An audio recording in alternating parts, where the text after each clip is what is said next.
Hello.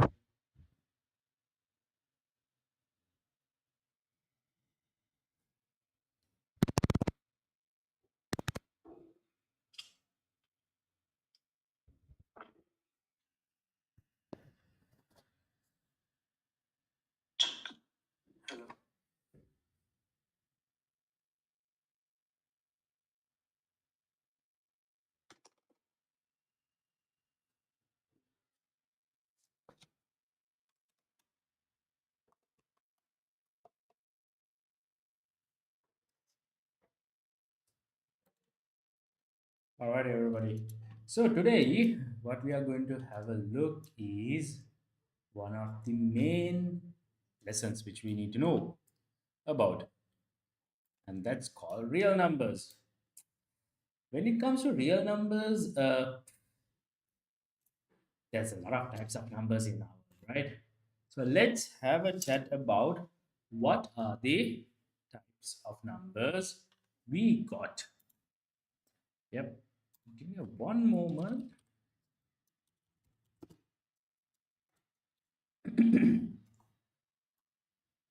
There is something happening here. Oh.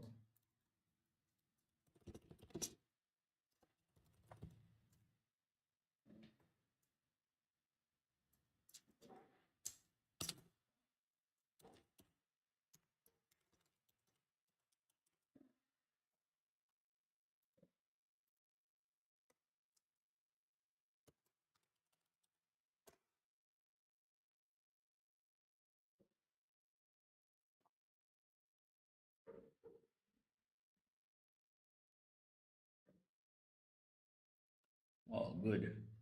All right. So sorry about that. Let's see. Yeah. Hmm. So, our numbers in the world. Yeah. All the numbers in the world are divided into like called as complex numbers.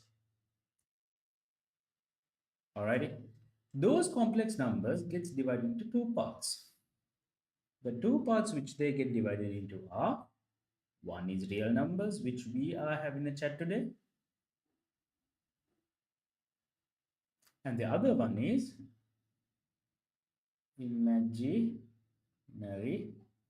numbers.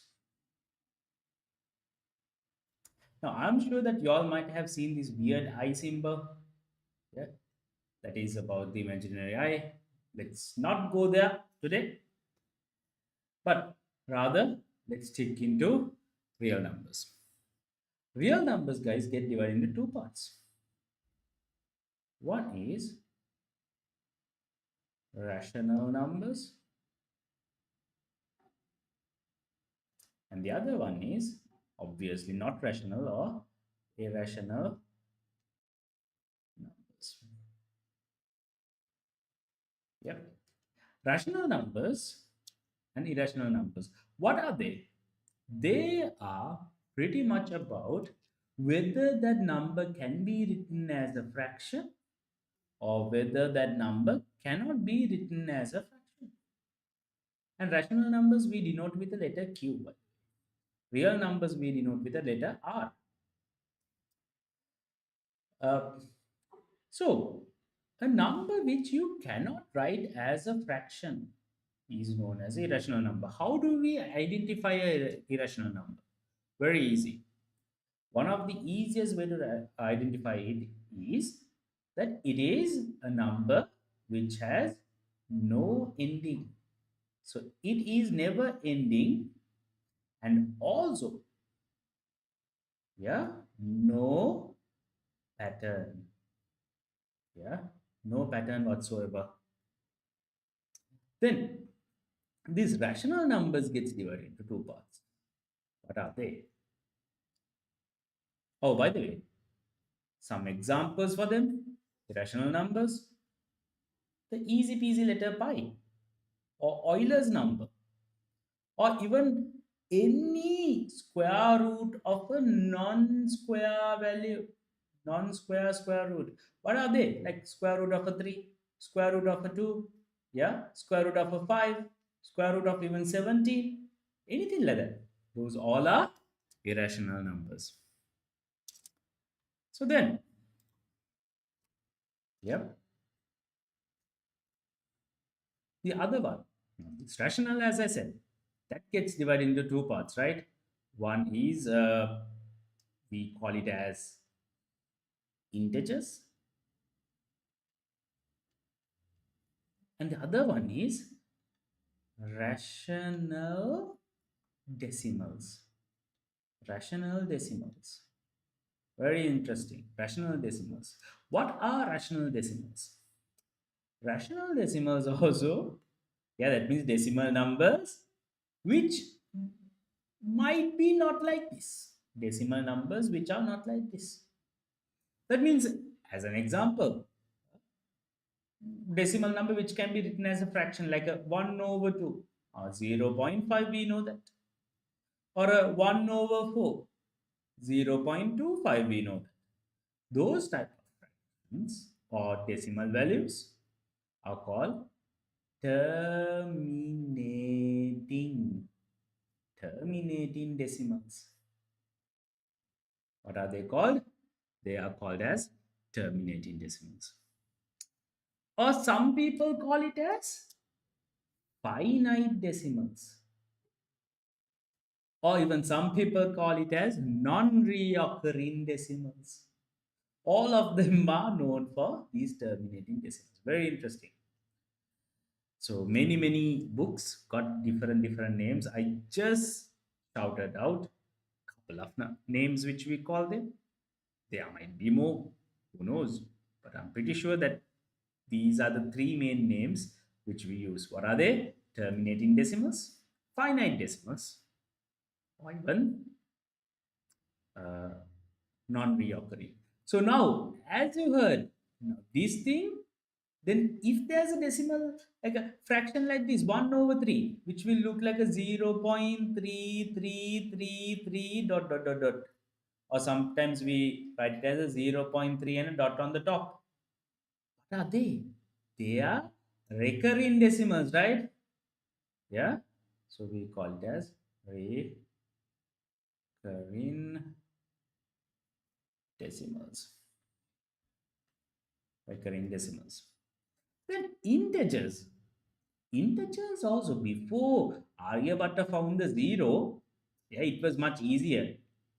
But now it got splitted more as well.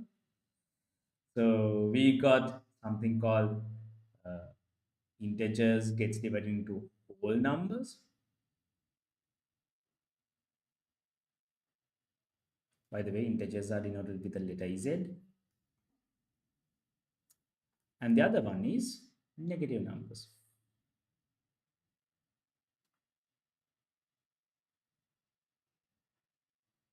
Z with a minus on the top. Whole numbers are Z plus and 0. Whole numbers also get divided into two parts. One is 0, which we all know. And the other one is positive numbers. Yeah, positive numbers, which we denote with a Z with a plus on the top only.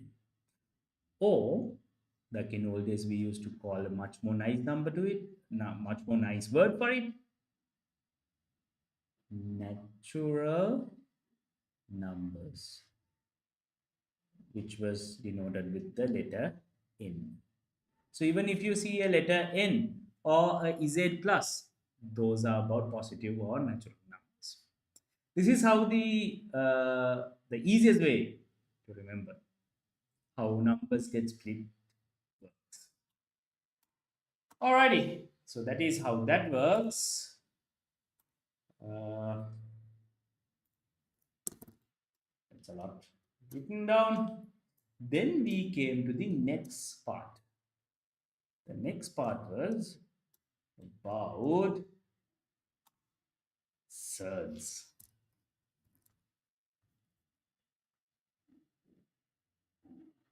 What are surds? What is that? What is a surd? A surd is a root value where the root got a rational number inside it, but the answer is irrational. The answer is irrational. So, as an example, let's say like this, square root of a 4. We all know square root of a 4 is what? It's a 2. Ah, the value inside is a rational, yeah, and the root is there, no problem about that. But the answer is also rational. So is that a surd? No, not a chance. Then, yeah, what is a surd? A surd, a good example for surd is something like a square root of 5. We all know square root of 5 is equal to how much? Square root of 5 is, let's have a look. Let's use our calculator. Yep. Mm, if I type in square root of 5 in our calculators, if you all have a calculator, also give a try. Yep. Square root of 5, that is equal to a 2.2360667 blah blah blah blah blah, never ending decimal is there. That type of a answer where the answer which you get is irrational,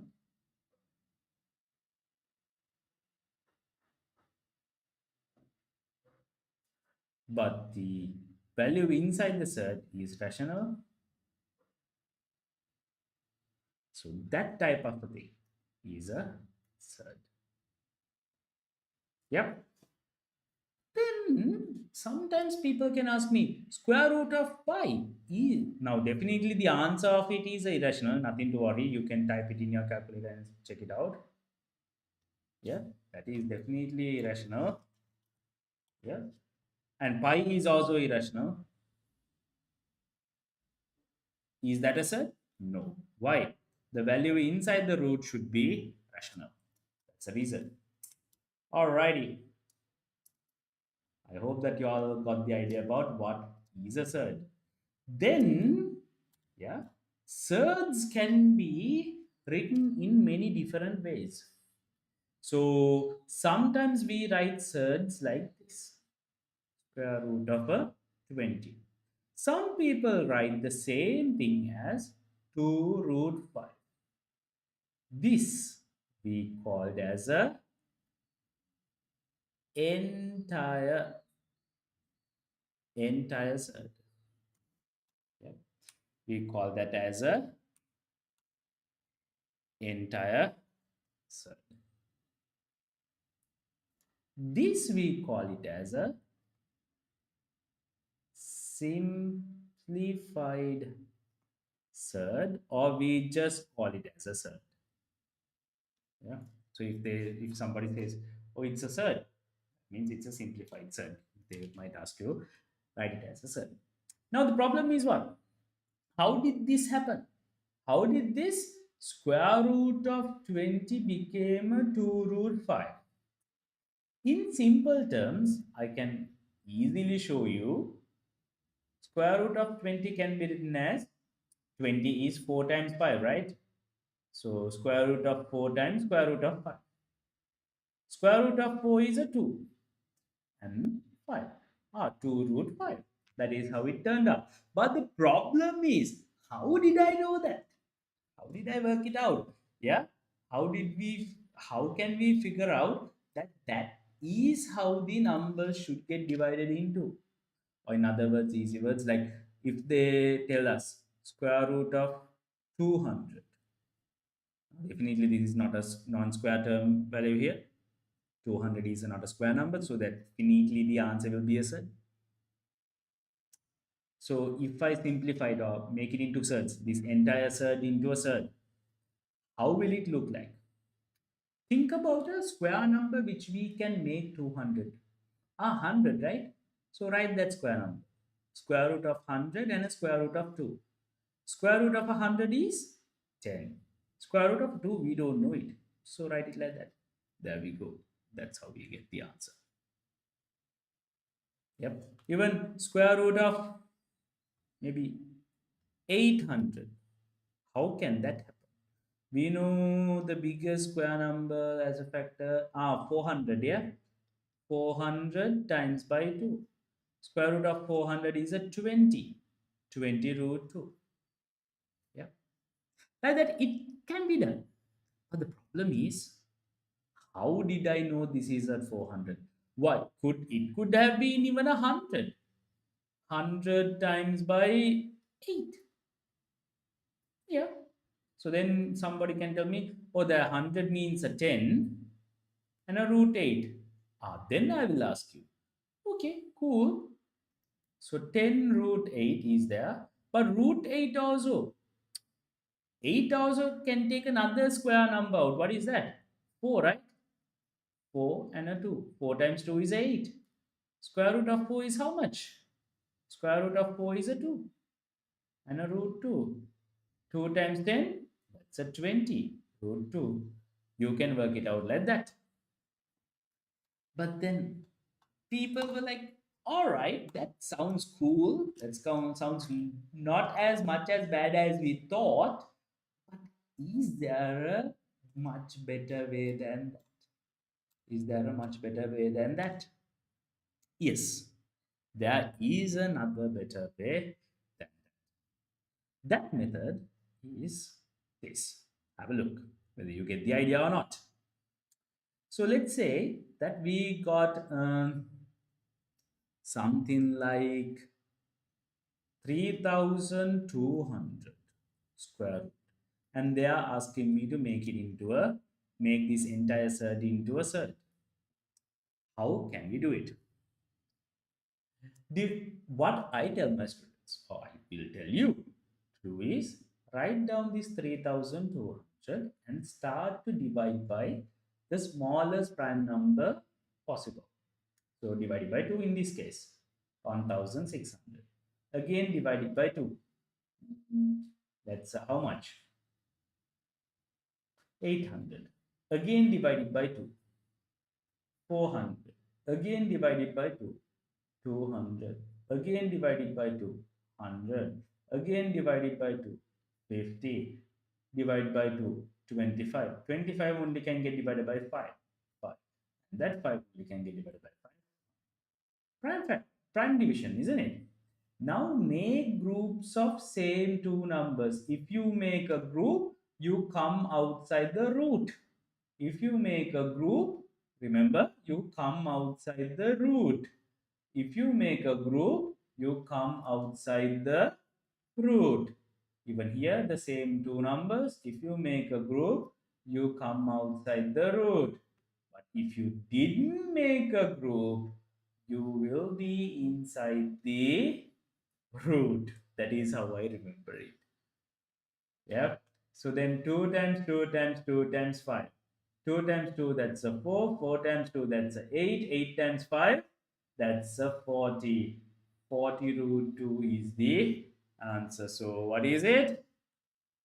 If you make a group, you come outside the root. Yep. That means if you don't make a group, you'll be in the root. Yeah, that's a much nice way to remember it. So let's give another one more go. Another question. Something like, what can we write?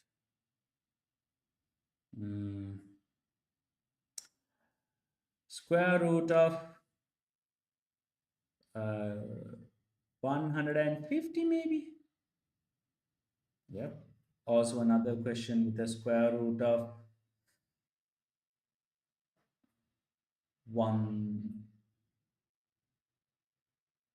3000.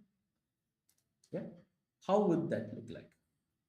150, let's take 150, we can divide it by 2, that's a 75. 75 can get divided by 3, that's a 25. 25 divided by 5, that's a 5. 5 divided by 5, that's a 1. All are prime numbers. If you make a group, you come outside the root. But these 3 and these 2 didn't make any groups, so they will be inside the root.